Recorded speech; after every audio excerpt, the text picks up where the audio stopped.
So with that as a preface, I'm going to tell you a little bit about myself. So I have had an atypical career, so to speak. I started out as a videographer in the first wave of being able to actually record something, which was analog video of the late 60s. It was invented by Sony. And it was a reel-to-reel, half-inch reel-to-reel tape for those of you who may know some history. But it was the first time that television production was put in the hands of people. And there was a unique opportunity to be a early days, as I said before, early adopter of technology and produce content for people.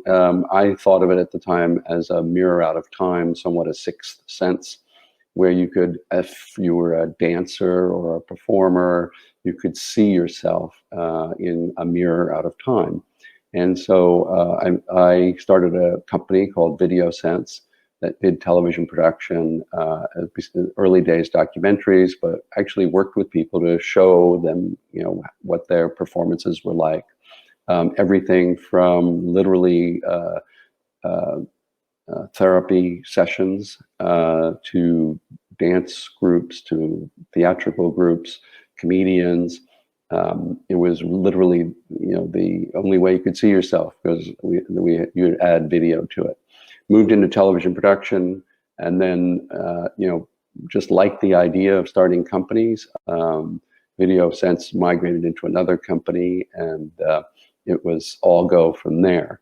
But in this particular, you can see from 70s till whatever you call the teens, I have migrated pretty much every decade from one aspect of it to another. But it's always been in either digital technology or, digital in the 90s, but technology and media. So give you a little bit of sense of my background, but just to characterize it a little even differently, in the first half of my life, for 22 years, I was a serial entrepreneur. From that first solo company, Video Sense, to Media Sense, which grew about 4 people, and then when we went public, Telemedia International, which grew to about 20 people. And on to some of these other companies between what was basically 78 to about 94. And then the second half of my career in life, I got into events because I thought leadership was one way to get people excited about thinking about possibilities.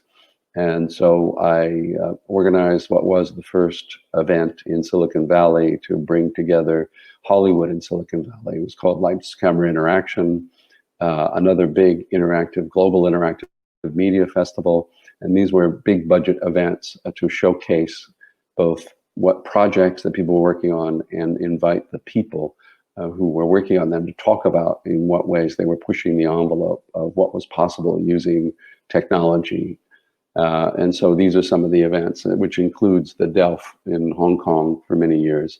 And then most recently, this last 8 years, Project Connect out of New Zealand. So that'll give you a quick sense of my background.